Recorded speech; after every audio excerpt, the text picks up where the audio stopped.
नमस्कार, आप देखें एनबी न्यूज और मैं हूं आपके साथ प्रियव्रत दीक्षित और स्वागत है आपका एनबी न्यूज एक्सप्रेस में। तो चलिए शुरू करते हैं खबरों का सफर। जम्मू कश्मीर के पुंछ जिले में आतंकियों के साथ एनकाउंटर में शहीद हुए 5 जवानों को श्रद्धांजलि दी गई। मिलिट्री कैंप में आयोजित एक समारोह में सेना के वरिष्ठ अधिकारियों और कुछ नागरिकों ने शहीद सैनिकों को श्रद्धांजलि अर्पित की।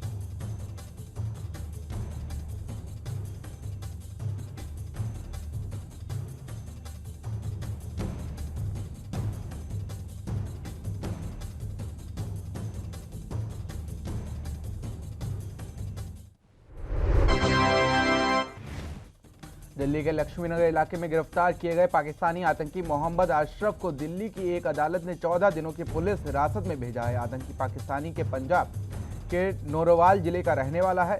साथ ही आपको बता दें कि आतंकी को 14 दिनों की हिरासत में रखा गया है।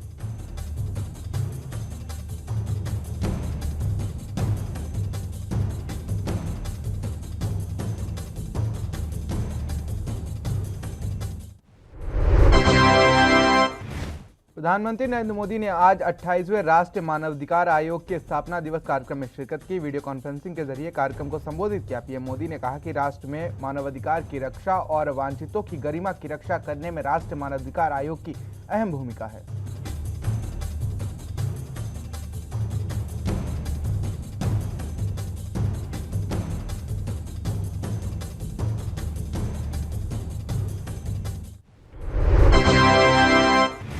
रक्षा मंत्री राजनाथ सिंह ने कहा कि वीर सावरकर जी महान स्वतंत्रता सेनानी थे, इसमें कोई दो मत नहीं है। कहीं भी विचारधारा के चश्मे से देखकर राष्ट्र निर्माण में उनके योगदान को अनदेखा नहीं किया जा सकता।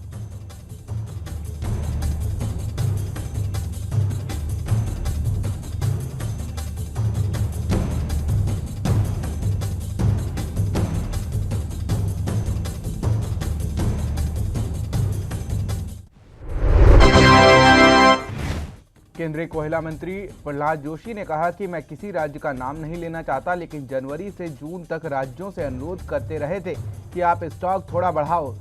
जून में हमें कई राज्यों ने यह भी अनुरोध किया कि कोयला मत भेजो।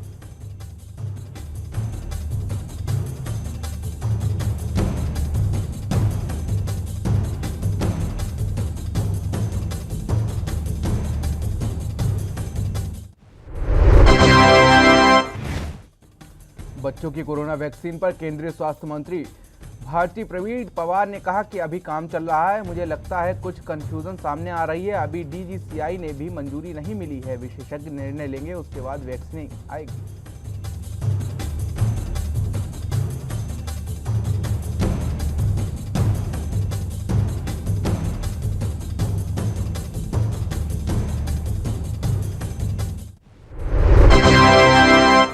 दिल्ली में गुलाबी ठंड के आगमन से पहले प्रदूषण के बढ़ते स्तर एक बार फिर से सताने लगा है। बढ़ते प्रदूषण स्तर का यह नतीजा है कि खुद मुख्यमंत्री अरविंद केजरीवाल ने सोशल मीडिया के जरिए लोगों को इसके बारे में चेताना शुरू कर दिया है। मुख्यमंत्री अरविंद केजरीवाल ने कहा कि हम खुद ही प्रदूषण को कंट्रोल करेंगे और साथ ही सजगता बरतने के लिए उन्होंने ये भी कहा।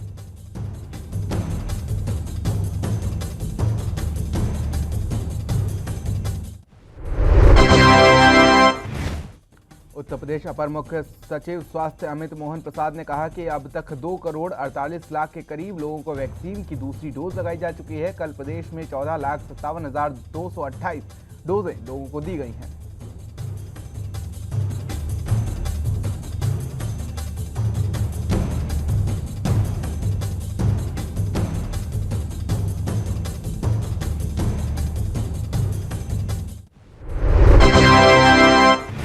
राजस्थान में बिजली संकट को लेकर मुख्यमंत्री अशोक गहलोत ने कहा कि राज्यों की मदद करना केंद्र सरकार की जिम्मेदारी है। यह जगजाहिर है कि कोयले की कमी है और राज्य परेशान है। कोयले की किल्लत के कारण कई राज्यों की मांग और आपूर्ति को लेकर केंद्र सरकार पर हमलावर हुए।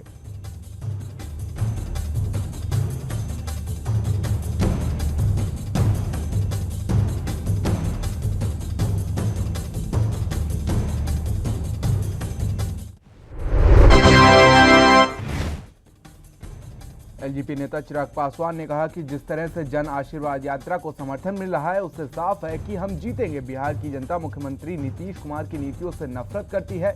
इससे साबित होता है कि 2 सीटों के उपचुनाव पर लोक जनशक्ति पार्टी के प्रत्याशी की जीत सुनिश्चित है।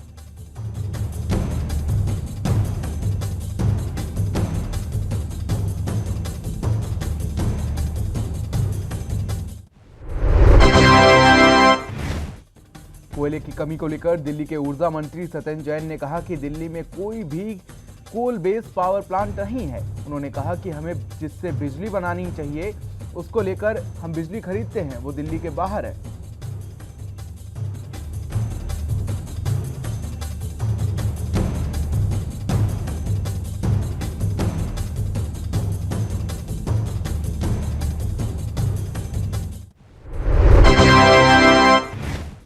कोयले की कमी से हो रही बिजली की समस्या को लेकर बीजेपी नेता केशव उपाध्याय ने कहा कि कुछ राज्यों में बिजली की समस्या सामने आ रही है, लेकिन केंद्र सरकार समर्थ है, इस समस्या का कोई ना कोई रास्ता जरूर निकलेगा।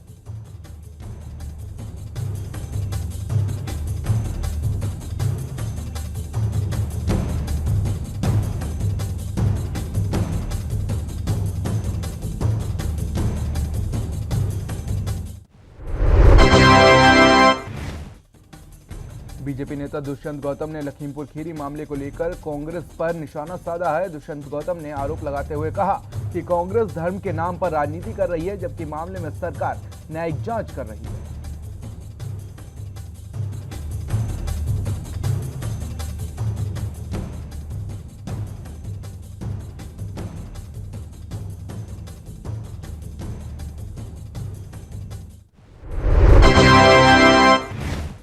कानपुर में सपा प्रमुख अखिलेश यादव ने कहा कि विजय यात्रा का मतलब केवल विजय नहीं है, बल्कि यह समाजवादी पार्टी की विजय यात्रा हमारे किसानों, नौजवानों और व्यापारियों की विजय होगी।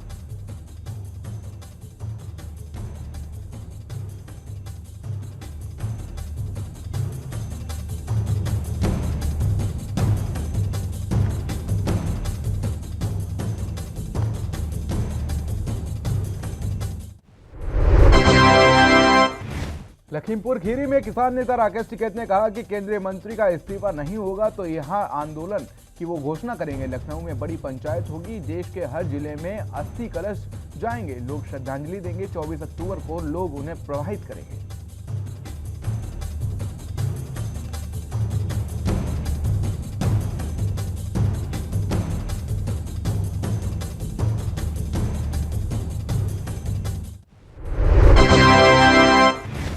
राजमाता विजया राजे सिंधिया की पुण्यतिथि आज है, जिसमें मुख्यमंत्री शिवराज सिंह चौहान ने राजमाता को नमन करते हुए विनम्र श्रद्धांजलि दी है। मुख्यमंत्री ने राजमाता को उनके महान कार्यों के लिए याद किया है।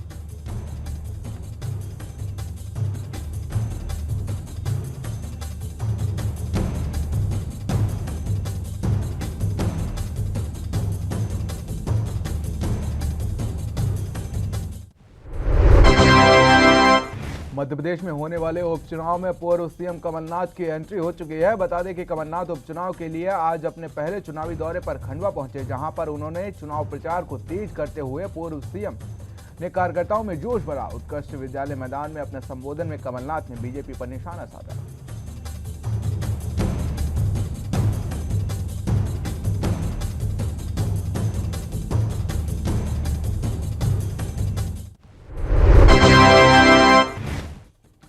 यूपी के मुख्यमंत्री योगी आदित्यनाथ ने प्रदेश के ग्रामीणों और शहरी क्षेत्रों में शाम 6 बजे से सुबह 9 बजे तक बिजली निरंतर आपूर्ति सुनिश्चित करने का निर्देश दिए हैं। उन्होंने त्योहारों को देखते हुए कहा कि प्रदेशवासी नवरात्रि का पर्व हर्षोल्लास के साथ मना रहे हैं। ऐसे समय में रात में निर्बाध बिजली आपूर्ति आवश्यक है।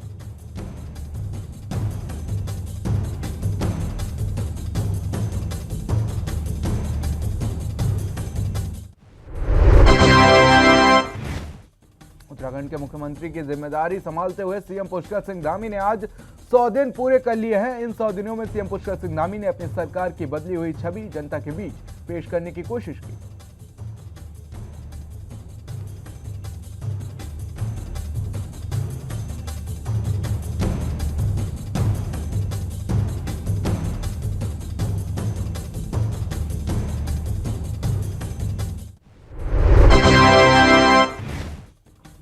तो है मुख्यमंत्री पुष्कर सिंह धामी ने मुख्यमंत्री आवास स्थित जनता दर्शन हॉल में आजादी का अमृत महोत्सव राष्ट्र कला यात्रा के उद्घाटन समारोह में मुख्य अतिथि के रूप में प्रतिभाग किया। इस अवसर पर मुख्यमंत्री ने स्नोहिल स्मारका का विमोचन भी किया।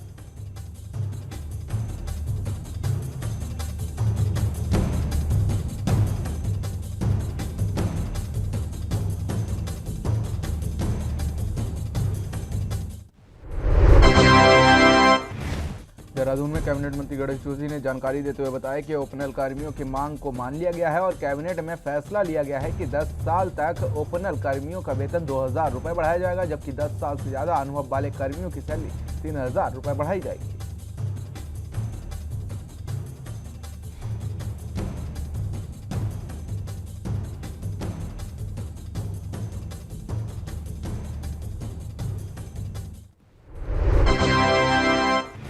तो वहीं हरियाणा के मुख्यमंत्री मनोहर लाल ने परिवार पहचान प्राधिकरण की पहली बैठक की अध्यक्षता करते हुए अधिकारियों को निर्देश दिए। उन्होंने कहा कि 1 नवंबर 2021 से विभिन्न विभागों द्वारा दी जा रही सभी योजनाओं का सेवाओं का लाभ केवल परिवार पहचान पत्र के माध्यम से ही दिया जाना सुनिश्चित हो।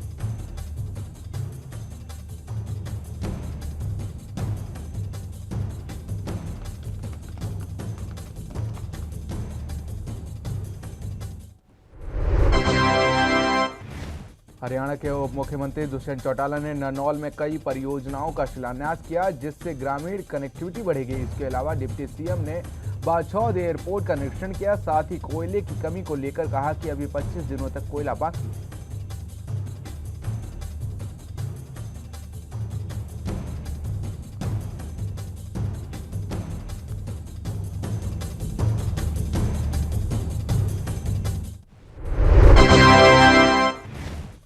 हरियाणा के शहरी स्थानीय निकाय मंत्री अनिल विज अधिकारियों को निर्देश देते हुए उन्होंने कहा कि शहरी स्थानीय निकाय विभाग को और ज्यादा प्रभावी बनाने के लिए डिजिटल तकनीक का प्रयोग किया जाना और डिजिटल व्यवस्था को लागू करने के लिए एक कमेटी का गठन करें।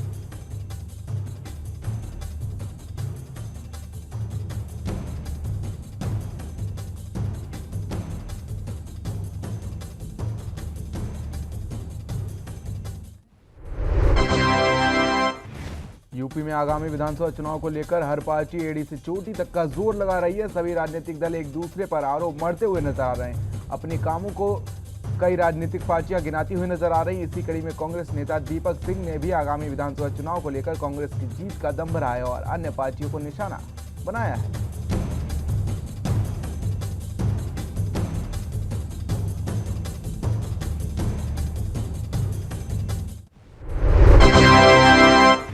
यूपी के संभल में पथराव और फायरिंग की लाइव तस्वीरें सामने आई हैं। तस्वीरें धनारी थाना क्षेत्र के ग्राम कुमारी भूड़ की हैं, जहां पर छतों पर एक दूसरे पर लोग पत्थर फेंकते हुए नजर आ रहे हैं। साथ ही अवैध तमंचे से खुलेआम फायरिंग की तस्वीरें भी सामने आई हैं।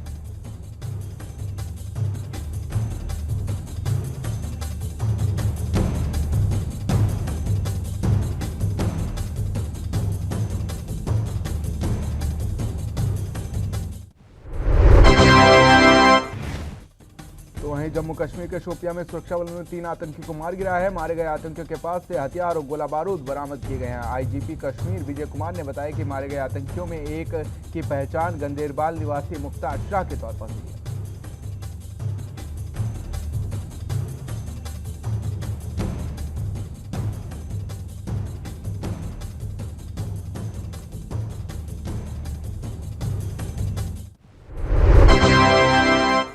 केंद्रीय जांच ब्यूरो ने आज उपराज्यपाल मनोज सिन्हा के पूर्व सलाहकार बशीर अहमद खान के घर पर छापेमारी की है। सीबीआई टीम का तलाशी अभियान अभी फिलहाल चल रहा है। अधिकारियों का कहना है कि पूरी कार्रवाई होने के बाद इस संबंध में कोई आधिकारिक बयान जारी किया जाएगा।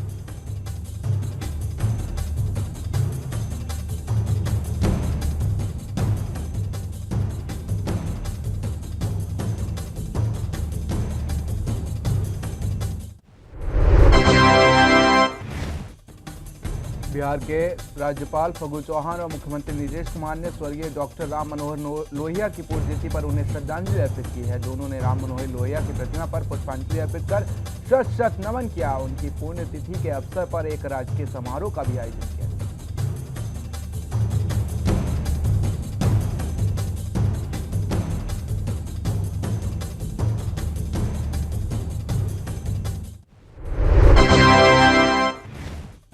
यूपी के कानपुर के लैब टेक्नीशियन संजीत यादव के अपहरण और हत्या के मामले की जांच सीबीआई ने शुरू कर दी है। इस मामले में सीबीआई ने लखनऊ की स्पेशल क्राइम ब्रांच की एफआईआर दर्ज करवाई है। बर्रा थाना क्षेत्र के रहने वाले लैब टेक्नीशियन संजीत सिंह जब काम से लौट रहे थे, तभी रास्ते में उनका अपहरण कर लिया गया था।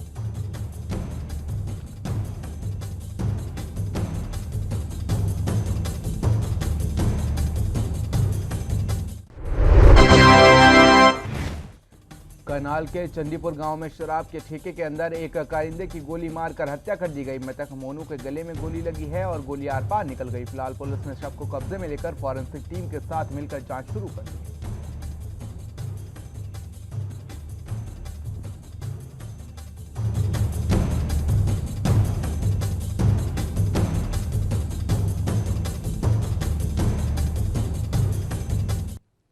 फिलहाल यहाँ रुकेंगे छोटे से ब्रेक के लिए। एएनबी न्यूज एक्सप्रेस में खबरों का सफर लगातार जारी है।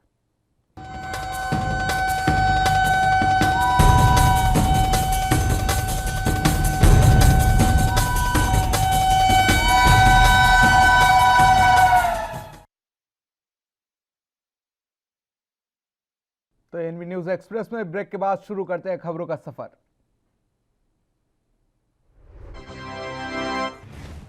अलीगढ़ के थाना अखराबाद क्षेत्र में देर रात कैंटर से कुचलकर बाइक सवार 2 युवकों की मौत हो गई। हादसे के बाद आरोपी चालक कैंटर छोड़कर मौके से फरार हो गया। पुलिस ने दोनों के शव कब्जे में लेकर मोर्ची में रखवा दिए हैं और आरोपी की तलाश फिलहाल कर रही है पुलिस।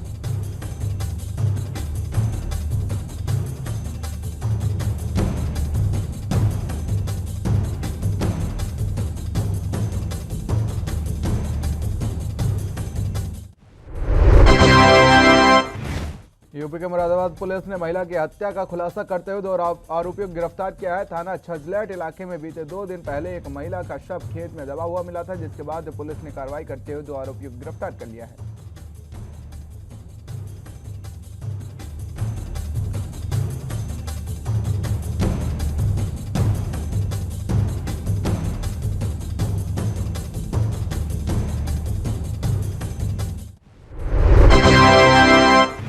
बठिंडा में बढ़ते हुए डेंगू के मामलों को लेकर डेंगू सेंटर बनाया गया है, जिसमें 15 बेड उपलब्ध कराए गए हैं। डॉक्टर की टीम और समाजसेवी संस्थाओं की ओर से यह पूरा सहयोग देते हुए बनाया गया है। सेंटरों में भर्ती डेंगू मरीजों के इलाज के लिए जो भी होगा वो मुफ्त में किया जा रहा है। टेस्टिंग मुफ्त में होती है। यहाँ मरीजों को प्लाज्मा और प्लेटलेट्स की जरूरत होती है, तुरंत उन्हें मुहैया कराई जाती है।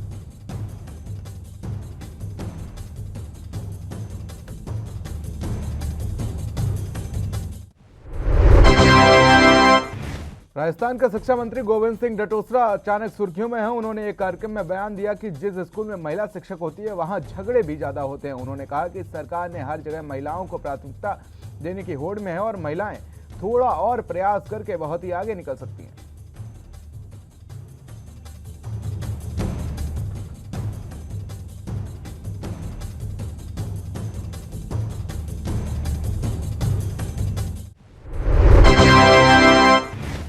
तो वहीं हरियाणा के गृह मंत्री अनिल विज ने आज फिर कांग्रेस को घेरते हुए निशाने पर लिया है और कहा कि कश्मीर में आतंकवाद को कुचलने के लिए सरकार भरकस प्रयास कर रही है और कांग्रेस को बोलने का तो अधिकार भी नहीं है, क्योंकि आतंकवाद कांग्रेस की ही देन है। इतने साल से देश में जो आतंकवाद झेला है वो कांग्रेस के राज में ही शुरू हुआ था।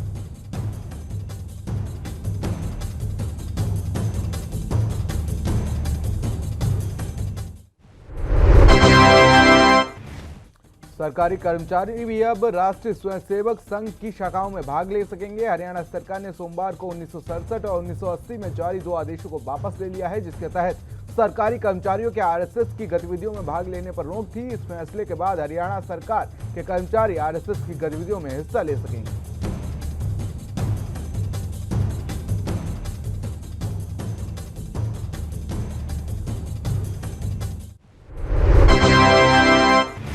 हरियाणा सरकार की तरफ से प्रदेश के किसानों के लिए फसल अवशेष प्रबंधन सब्सिडी स्कीम की शुरुआत की गई थी। इस योजना के अंतर्गत किसानों को फसल अवशेष प्रबंधन मशीनरी खरीदने के लिए 80% सब्सिडी दी जा रही है। सरकार की इस स्कीम का मकसद प्रदूषण पर काबू पाना है, ताकि किसान इन कृषि यंत्रों को खरीदकर फसल अवशेषों से हो रही प्रदूषण पर काबू पा सकें।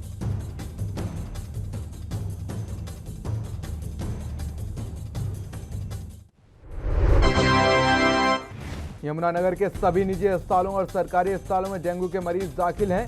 हालांकि स्वास्थ्य विभाग ने सभी अस्पतालों को यह निर्देश जारी किया है कि डेंगू का मामला सामने आने पर जिला स्वास्थ्य विभाग को अवगत कराया जाए, लेकिन इसके बावजूद कोई अस्पताल इसमें लापरवाही बरत रहा है, जिसके चलते सही आंकड़े सामने नहीं आ पा रहे हैं।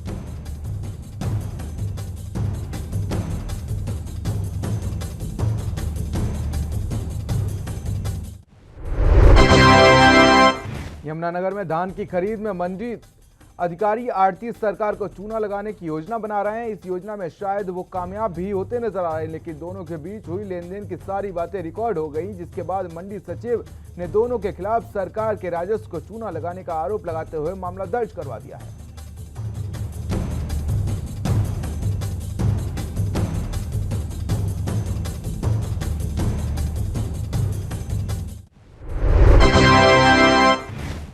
छत्तीसगढ़ के कवर्धा शहर में दो गुटों के बीच विवाद के बाद अब इसका असर त्योहारों पर पड़ता दिख रहा है। जिला प्रशासन ने त्योहारी सीजन के मौके पर कई पाबंदियां लगा दी हैं। प्रशासन ने फिर से माहौल खराब ना हो, इसके लिए ध्यान में रखते हुए दशहरा उत्सव पर शहर के बाहर के लोगों के प्रवेश पर पाबंदी लगाई है।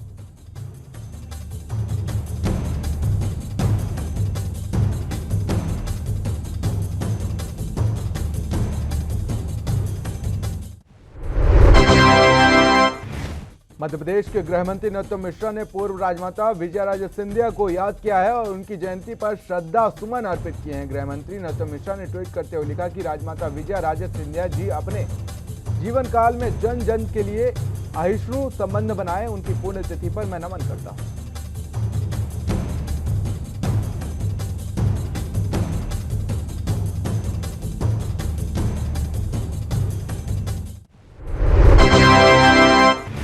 तो मध्य प्रदेश की एक लोकसभा सीट और 3 विधानसभा सीटों पर 30 अक्टूबर को होने वाले उपचुनाव के लिए कुल 55 उम्मीदवार मैदान में उतरे हैं। प्रशासन ने जानकारी देते हुए बताया कि सोमवार को नामांकन वापस लेने की अंतिम तारीख थी, जिसके बाद सतना जिले के रैगांव विधानसभा सीट के लिए अधिकतम 19 तथा खंडवा लोकसभा क्षेत्र के लिए 16 उम्मीदवार मैदान में आए हैं।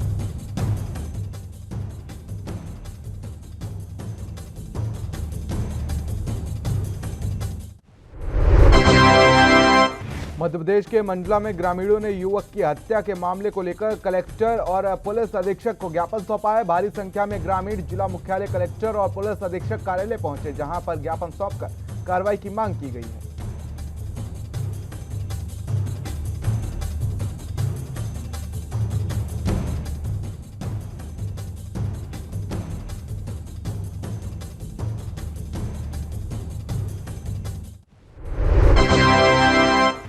यशपाल आर्य के बीजेपी छोड़ कांग्रेस में जाने के बाद राजनीतिक अटकलें बढ़ने लगी हैं। कयास लगाए जा रहे हैं कि 2017 में कांग्रेस के बागी विधायक अब घर वापसी कर सकते हैं, लिहाजा अब बाकी विधायक की घर वापसी की तैयारियां तेज होने लगी हैं। इसी कड़ी में बीजेपी की कैबिनेट मंत्री रेखा आर्या पर भी नजरें गड़ाई जा रही हैं।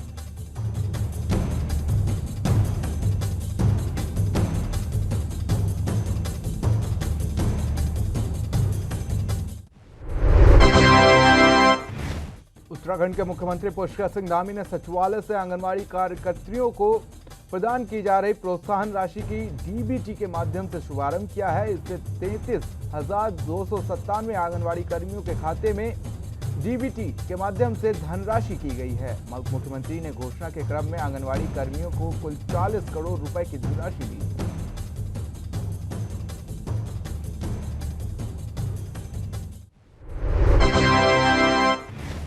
उत्तराखंड की राजनीति के माहिर खिलाड़ी बंशीधर भगत एक मंझे हुए रंगमंच कलाकार भी हैं। 3 बार से विधायक भगत हल्द्वानी के ऊंचा पुल में आयोजित रामलीला में राजा दशरथ का किरदार निभाते नजर आ रहे हैं। साथ ही आपको बता दें कि दशरथ के किरदार में बंशीधर भगत को पहचानना आसान नहीं है। वह किसी मंझे हुए कलाकार की तरह राजा दशरथ के जीवन में सभी उतार चढ़ाव को जीवंत कर देते हैं। वैसे राजनीति की तरह बंशीधर भगत के लिए रामलीला का मंच भी नया नहीं है।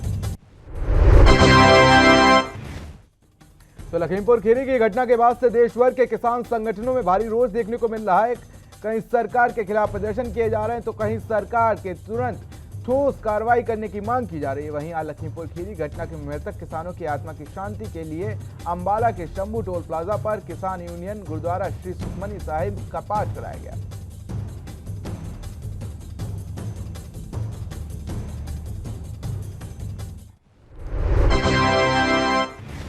देश में कोयले की कमी के चलते कई राज्यों में बिजली संकट की आशंका गहरा गई है। राज्यों के पास कोयले का बहुत ही कम स्टॉक बचा है। ऐसे में थर्मल पावर प्लांट को कोयला आपूर्ति सुनिश्चित करना बड़ी चुनौती है। राज्य के मुख्यमंत्रियों ने पीएम को पत्र लिखकर मामले में दखल देने और तुरंत कोयला की रणनीति सुनिश्चित करने की अपील की है।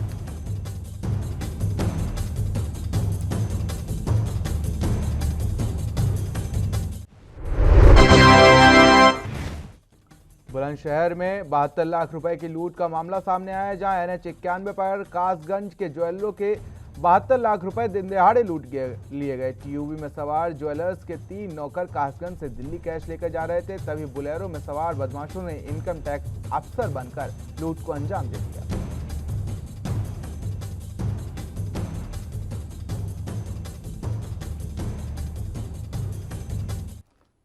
तो NV न्यूज एक्सप्रेस में फिलहाल इतना ही। देश और दुनिया की तमाम बड़ी खबरों के लिए बने रहिए NV न्यूज के साथ। नमस्कार।